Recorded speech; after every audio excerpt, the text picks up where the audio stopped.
مرحبا السيد الوزير. أهلا وسهلا. السيد الوزير، عندي سؤال مباشر: واش غادي يكون عيد الاضحى هذه السنه؟ بمعنى واش غادي يكون عمليه النحر ديال الاضاحي هذه السنه؟ شكرا.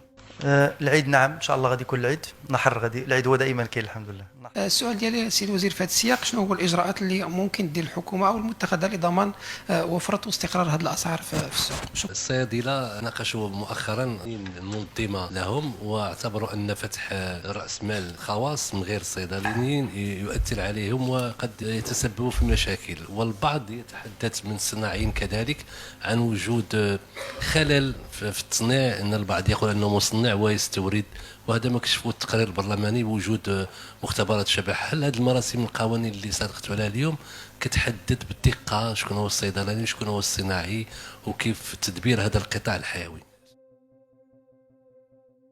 السلام عليكم ورحمة الله وبركاته. مرحبا بكم متابعينا الكرام في حلقة جديدة. اليوم عندنا موضوع مهم بزاف وكيهم كل مغربي تقريبا، حيث كيتعلق بالحوايج اللي كنعيشوها يوميا: الثمن، النقل، الأضاحي وحتى الدواء. وهذا الشيء كامل جا في واحد اللقاء اللي دار الناطق الرسمي باسم الحكومة مصطفى بيتاس مع الصحافة، فين تسولوه أسئلة مباشرة وبلا مجاملة، وهو جاوب عليها نقطة بنقطة.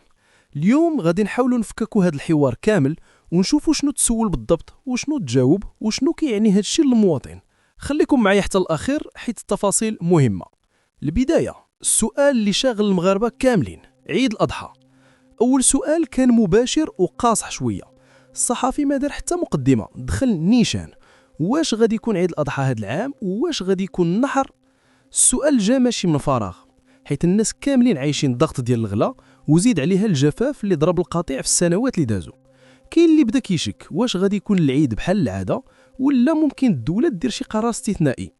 الوزير جاوب مباشره: العيد غادي يكون والنحر كذلك غادي يكون ان شاء الله. ولكن ما وقفش غير هنا، وبدا يشرح السياق ديال هذا القرار. قال ان الحكومه خدامه من مده باش تعاود تبني قطاع تربيه الماشيه، خصوصا من بعد الازمه ديال الجفاف. وذكر ان الدوله صرفت فلوس كبيره في الدعم، وقفات مع الكسابه وحاولت ترجع التوازن السوق. وزاد قال واحد النقطه مهمه: هذا العام جا موسم فلاحي مزيان والمراعي رجعت فيها الحياه، وهذا الشيء غادي يعاون بزاف. ولكن هنا كاين سؤال كيطرح راسو: الا كان كل شيء مزيان، علاش الثمن مازال طرلع؟ باش نفهموا مزيان خاصنا نرجعوا للواقع ديال الكسابه. في السنه اللي فاتت واللي قبلها الجفاف كان قاصح، الاعلاف غلات والماء نقص. هذا الشيء خلى بزاف ديال الكسابه يبيعوا القطيع ديالهم او ينقصوه. دابا حتى الا جات الشتاء القطيع ما كيرجعش في نهار واحد. يعني حتى الا الوزير كيهضر على تحسن، المواطن باقي كيشوف التاثير ديال السنوات اللي دازوا. وهنا كيبان التناقض ما بين الخطاب الرسمي والواقع اليومي. من بعد جا سؤال اخر مهم بزاف: الدعم اللي رجعت الحكومه فعلته المهنيين النقل. الصحفي قال الوزير: كيفاش كتقيم هذا الدعم؟ واش فعلا دار شي فرق؟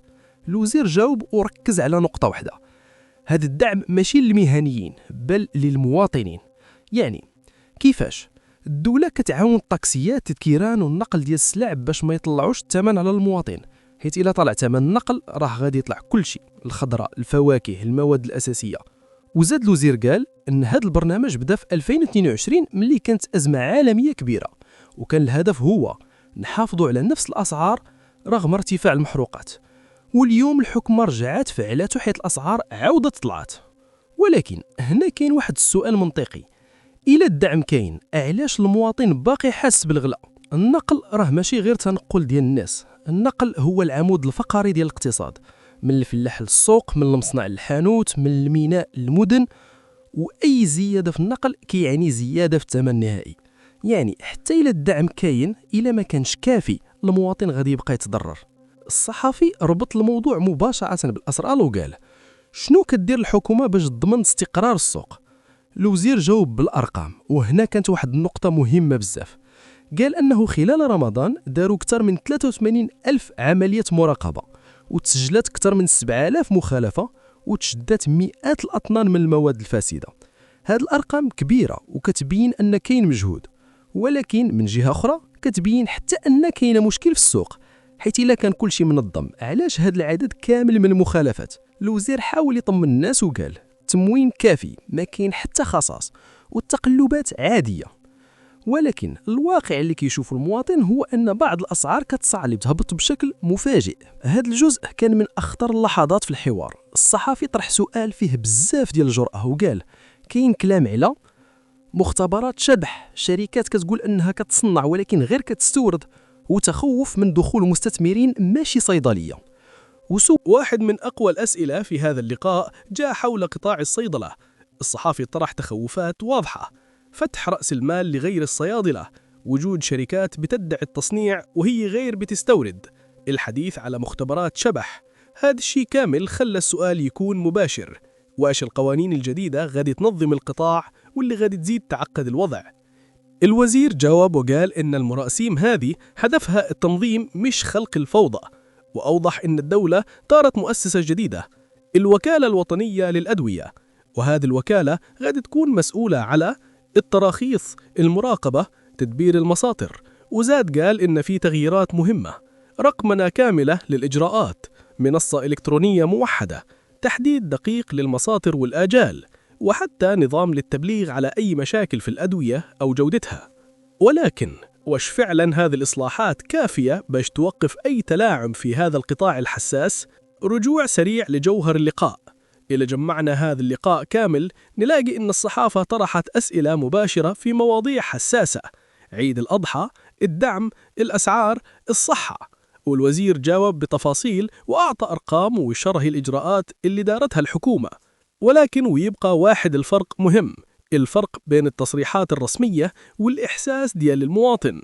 في النهاية نقدر نقول إنه اللقاء كان مهم لأنه وضح بزاف من النقاط اللي كانت غامضة، ولكن الأسئلة الحقيقية ما زالت مطروحة: واش الأسعار غادي تنقص؟ واش الدعم غادي يبان في حياة المواطن؟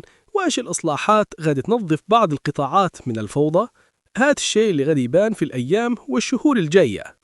في النهاية هذا اللقاء اعطانا صورة واضحة على كيفاش الحكومة كتشوف الوضع، ولكن الحكم الحقيقي ماشي في التصريحات، الحكم الحقيقي هو في السوق وفي جيب المواطن.